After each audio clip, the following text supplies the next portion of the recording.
Bismillahirrahmanirrahim. Assalamualaikum warahmatullahi wabarakatuh.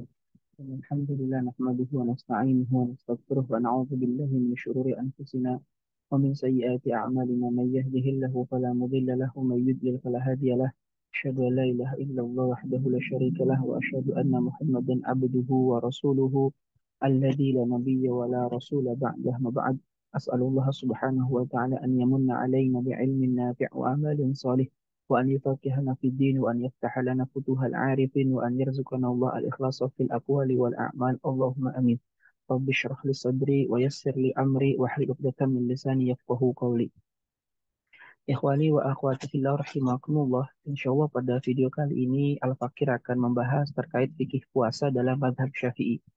Yang mana Al-Fakir sudah membuat PPT ya fikih puasa dalam mazhab Syafi'i, yang mana PPT ini diambil dari berbagai macam kitab eh, dalam fikih Syafi'i yang Al-Fikir kumpulkan kemudian dijadikan PPT. Bismillahirrahmanirrahim. Fikih puasa dalam mazhab Syafi'i. Syariat puasa. Puasa dalam bahasa Arab itu as-saum atau as-siyam ya. Soma yasumu sauman wasiyaman.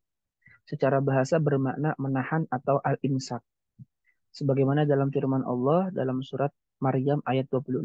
Allah mengatakan, Inni nazartu lirrahmani sauman falan ukallima liyawma insiyya. Sesungguhnya aku telah bernazar berpuasa untuk Tuhan yang Maha Pengasih, maka aku tidak akan berbicara dengan siapapun pada hari ini. Makna berpuasa di sini artinya aku bernazar untuk menahan dari berbicara. Jadi makna sauman ay imsakan. Makanya kalimat setelahnya falan ukallima liyauma insiya. Saya akan sekali-kali tidak akan berbicara hari ini kepada manusia siapapun.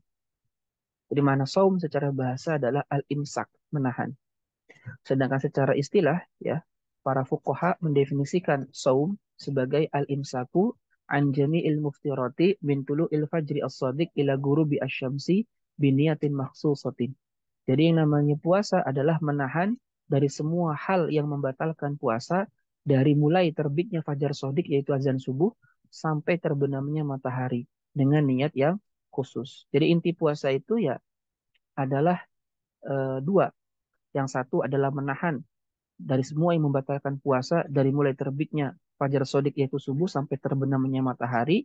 Yang kedua adalah diiringi dengan niat yang khusus yaitu niat puasa Ramadan. Jadi puasa Ramadan intinya dua, menahan dari segala yang membatalkan puasa dari mulai terbitnya fajar shadiq sampai terbenamnya matahari. Yang kedua adalah diiringi dengan niat khusus puasa Ramadan. Nah, puasa Ramadan diwajibkan pada tahun kedua Hijriah bulan Sya'ban. Ya, puasa termasuk syariat umat-umat terdahulu. Maksudnya puasa itu termasuk syariat yang bukan perkara baru pada umat Islam. Tetapi sebelum umat Islam pun umat-umat sebelumnya itu sudah disyariatkan puasa. Hal ini sebagaimana dalam firman Allah di dalam surat Al-Baqarah ayat 183. Allah mengatakan, Ya ayyuhalladzina amanu kutiba alaikumus siyam kama kutiba alal ladzina min qablikum la'allakum tattaqun. Hai orang-orang yang beriman, diwajibkan atas kamu berpuasa sebagaimana diwajibkan atas orang-orang sebelum kamu agar kamu bertakwa. Ya, jadi di situ Allah sangat jelas mengatakan kama kutiba 'alal ladzina min qablikum. Sebagaimana puasa itu diwajibkan atas orang-orang umat-umat sebelum kalian. Artinya puasa itu memang syariat yang sudah ada sejak sebelum umat Muhammad SAW. Hanya saja kewajiban puasa pada bulan Ramadan tidak pernah disyariatkan sebelumnya. Nah, hanya saja puasa secara khusus pada bulan Ramadan itu tidak belum ada disyariatkan sebelum umat Muhammad SAW. Jadi umat Islam itu sama dengan umat-umat sebelumnya dalam hal disyariatkannya puasa. Tetapi untuk kewajiban puasa bulan Ramadan hanya dikhususkan untuk umat Islam. Nah, puasa Ramadan. Rasulullah SAW berpuasa Ramadan selama 9 kali Ramadan. Ya, dalam hidupnya beliau berpuasa Ramadan itu 9 kali. Yang mana 8 kali Nabi SAW puasa hanya 29 hari yang disebut dengan nafis dan hanya sekali saja 30 hari kamil. Karena bulan Qamariyah itu kan kalau nggak 30 ya 29. Berbeda dengan bulan Syamsiyah atau Masehi yang itu 30 atau 31. Nah, hikmah puasa Nabi SAW banyaknya nakis. Jadi Nabi kenapa banyaknya puasa itu kok yang nakis 29 hari? Adalah agar orang yang berpuasa Ramadan nakis 29 hari merasa tenang karena pahala orang yang berpuasa selama 29 hari sama dengan orang yang berpuasa 30 hari. Jadi secara pahala orang yang berpuasa 29 dengan 30 hari sama saja. Sama-sama mendapatkan ampunan, mendapatkan masuk surga lewat pintu Ar-Rayyan, dan keutamaan-keutamaan puasa yang lainnya. Kemudian puasa Ramadan termasuk ma'lumun minaddin bid-dururah atau perkara agama yang diketahui oleh semua kalangan. Jadi kewajiban puasa Ramadan itu bukan kewajiban yang hanya diketahui oleh ustadz, kiai, ulama, enggak. Tapi semua orang umat Islam, hatta yang awam pun mengetahui dan memahami bahwa berpuasa di bulan Ramadan hukumnya adalah wajib. Nah, oleh karenanya, orang yang mengingkari kewajiban puasa Ramadan hukumnya adalah kafir. Jadi dia mengatakan, puasa Ramadan itu tidak wajib, maka dia hukumnya kafir. Ya, dan ia diperlakukan seperti orang murtad karena keluar dari agama Islam. Maka dia akan diminta untuk bertaubat. Ya. Jika tidak mau, maka khalifah atau wakilnya wajib membunuhnya sebagai hukuman had murtad. Karena kata Nabi, man baddala dinahu faqtul. Faqtuluh. Barang siapa yang mengganti agamanya, maka bunuhlah. Dan orang yang mengingkari kewajiban puasa sama dengan keluar dari agama Islam. Berarti dia mengganti agamanya. Maka bunuhlah. Tentunya sebelumnya khalifah atau wakilnya itu menyuruh dia untuk bertaubat, untuk segera bertaubat. Kalau setelah diminta segera bertaubat tetapi justru malah tetap dalam keyakinannya bahwa puasa Ramadan tidak wajib, maka khalifah atau wakilnya akan membunuhnya sebagai hukuman had atas kemurtadan dia. Kecuali dia orang yang baru masuk Islam atau tinggal jauh dari orang-orang yang bisa ditanya seputar syariat puasa. Nah, kalau dua orang ini dia diampuni. Jadi kayak orang yang baru masuk Islam, dia belum tahu apa-apa tentang syariat puasa, ya. Kemudian dia mengatakan puasa nggak wajib, puasa Ramadan, maka itu diampuni. Atau orang yang tinggalnya jauh sekali daripada orang-orang yang bisa ditanya Islam, atau tidak ada satupun orang di sekitar dia, di daerah dia yang bisa ditanyai tentang syariat puasa, maka ini orang juga diampuni. Sedangkan orang yang tidak mengingkari kewajiban puasa, tetapi tidak berpuasa, maka orang seperti ini akan di-al-habsu, ditahan oleh negara. Dia tidak boleh makan minum dari mulai azan subuh sampai terbenamnya matahari agar terrealisasi makna puasa pada dirinya walaupun secara zohir saja karena secara batinnya dia tidak mau. Kemudian penetapan bulan Ramadan. Jadi penetapan awal bulan Ramadan dilakukan dengan salah satu dari 5 hal. Ini dalam madhab Syafi'i. Dua di antaranya bersifat umum, yaitu berlaku untuk semua jika sudah ditetapkan oleh qadhi atau hakim. Tiga bersifat khusus, yaitu hanya berlaku bagi orang-orang yang tertentu saja. Nah, yang bersifat umum itu ada dua. Yang satu ketika terlihatnya hilal atau ketika mendung maka digenapkan Sya'ban. Yang bersifat khusus itu seperti melihat hilal dari orang-orang tertentu atau mendapatkan informasi hilal juga dari orang-orang tertentu atau ijtihad. Yang pertama, penetapan bulan Ramadan yang bersifat umum, satu terlihatnya hilal. Jika di suatu daerah hilal sudah terlihat, maka wajib semua penduduk daerah tersebut berpuasa besok harinya. Hal ini berdasarkan sabda Nabi Shallallahu Alaihi Wasallam, "Sumu li ru'yatihi wa aftiru li ru'yatihi, fa in ghumma 'alaikum fa akmilul 'iddata 30." Berpuasalah karena melihat hilal dan berbukalah hari raya karena melihat hilal. Jika hilal tidak terlihat, maka genapkan hitungan Sya'ban menjadi 30. Hadis riwayat Muslim. Nah, terlihatnya hilal dapat ditetapkan dengan persaksian satu orang yang adil. Jadi cukup untuk menetapkan adanya hilal atau tidak, yaitu adanya satu orang saksi adil yang memang melihat langsung hilalnya ada. Nah, adil yang dimaksud di dalam bab ini, yaitu dalam bab ru'yatul hilal, adalah adil dalam syahadah persaksian, bukan adil dalam makna riwayat hadis. Ya, adil dalam syahadat atau persaksian, yaitu yang memenuhi syarat-syarat saksi, yaitu apa? Satu muslim, lelaki, balik, berakal, rasyid, bisa berbicara, bisa mendengar, bisa melihat, tidak berbuat dosa besar, tidak sering melakukan dosa kecil, atau sering melakukan dosa kecil tetapi tidak mengungguli ketaatannya. Oleh karenanya, persaksian perempuan, anak kecil, ya, kemudian orang gila, ya, maka itu tidak dianggap. Kenapa? Karena adil yang dimaksud dalam ru'yatul hilal adalah adil dalam persaksian, bukan dalam periwayatan. Yang bersifat umum yang kedua adalah menggenapkan Sya'ban. Jika hilal tidak terlihat pada malam 30 Sya'ban, ya, maka Sya'ban digenapkan menjadi 30 hari. Jadi ketika tanggal 29 Sya'ban, kemudian mau ke maghrib, nah itu kan dilakukan ru'yah hilal. Kalau terlihat hilal, maka maghrib itu berarti sudah 1 Ramadan. Jadi Sya'bannya 29 hari. Tapi ketika tanggal 29 mau maghrib hilalnya tidak terlihat karena mendung dan sejenisnya ya, sehingga hilal tidak terlihat, maka Sya'ban digenapkan menjadi 30 hari. Hal ini berdasarkan sabda Nabi SAW, sumu li ru'yatihi wa aftiru li ru'yatihi. Fa in gumma alaikum fa akmilul iddata 30. Kata Nabi, kalau tidak terlihat hilalnya, tidak terlihat hilal itu banyak faktor ya, karena mendung atau karena cahaya mataharinya terlalu terang sehingga tidak kelihatan bulannya. Maka genapkanlah hitungan Syaban itu menjadi 30. Itu hadis riwayat Muslim.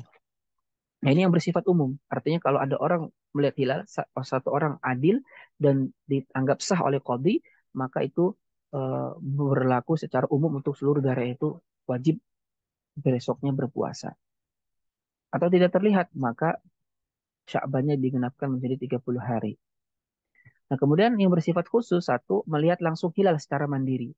Tetapi dia ditolak persaksiannya oleh hakim. Karena apa? Tidak memenuhi syarat adil, seperti perempuan, orang fasik, anak kecil. Nah, perempuan tidak dianggap persaksiannya dalam ru'yatul hilal. Tapi kalau ada perempuan dan ia memang melihat langsung hilal itu ada, maka bagi dirinya itu wajib untuk puasa Ramadan besoknya. Tapi tidak wajib bagi orang lain. Kenapa? Karena persaksian dia tidak diterima. Yang kedua, mendapatkan informasi bahwa hilal sudah terlihat. Maka berlaku hukum terlihatnya hilal bagi mereka yang mengetahuinya. Dengan syarat orang yang memberi informasi adalah seorang yang adil. Nah, kalau yang memberi informasinya orang yang adil ini berlaku umum ya, bagi siapapun juga dia wajib untuk berpuasa.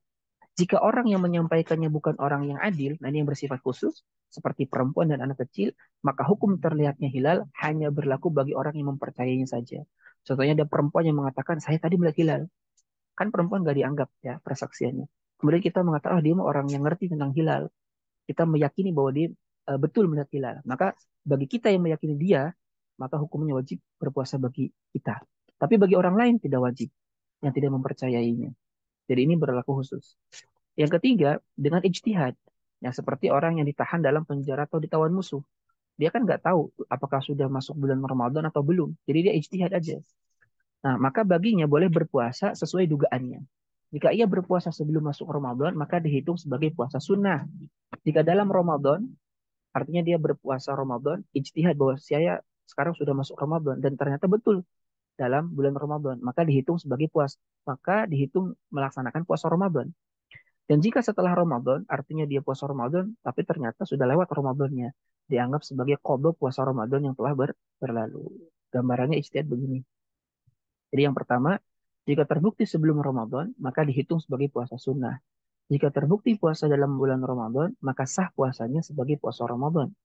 Jika terbukti puasa setelah Ramadan, maka dihitung sebagai qadha dari puasa Ramadan.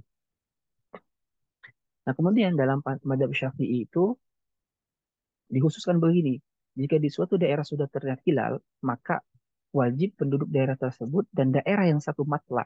Matla itu apa? Yaitu daerah yang terbit dan terbenam mataharinya sama untuk berpuasa. Jadi yang wajib itu yang satu matla. Sedangkan yang matlanya berbeda, dia tidak wajib berpuasa atas ru'yah dari daerah yang matlanya berbeda tersebut. Ini pendapat madhab Syafi'i ya. Dan pendapat yang mu'tamad atau pegangan dalam madhab Syafi'i terkait jarak matla adalah sebagaimana yang diambil oleh Imam Nawawi, yaitu jarak antara satu matla dan matla lain itu sekitar 24 farsah atau 216 kilometer.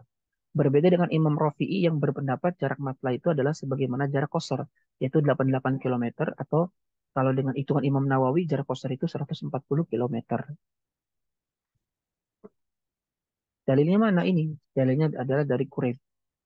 Jadi dalam hadis ini dikatakan sesungguhnya Ummu Fadl binti Al-Harith telah mengutusnya menemui Muawiyah di Syam. Berkata Quraib, lalu aku datang ke Syam, terus aku selesaikan semua keperluannya, dan tampaklah olehku bulan Ramadan.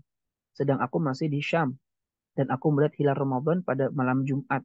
Ini hilal pertama berarti ya, pada malam Jumat. Kemudian aku datang ke Madinah pada akhir bulan Ramadan, lalu Abdullah bin Abbas bertanya kepadaku tentang beberapa hal. Kemudian ia menyebutkan tentang hilal, lalu ia bertanya, kapan kamu melihat hilal Ramadan?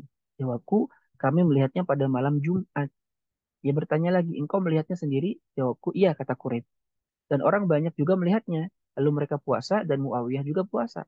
Ia berkata, ya, ini Abdullah bin Abbas berkata, tetapi kami melihatnya itu di Madinah pada malam Sabtu. Jadi beda. Eh, Syam itu lebih dulu berpuasanya ketimbang Madinah. Karena Syam melihat hilalnya malam Jumat, sedangkan Madinah malam Sabtu. Ketika itu kan belum ada komunikasi dan alat transportasi seperti sekarang ya. Nah, ketika di akhir bulan, di akhir Ramadan, Abdul bin Abbas ini bertanya. Kata Abdul bin Abbas, tapi kami melihatnya pada malam Sabtu. Maka senantiasa kami berpuasa sampai kami sempurnakan 30 hari atau sampai kami melihat hilal bulan Syawal. Nah, aku bertanya, apakah tidak cukup bagi Mu'awiyah penglihatan dan puasanya Mu'awiyah? Ya, artinya kalau dia mengikuti ru'yahnya Mu'awiyah harusnya sudah 30 hari gitu ya.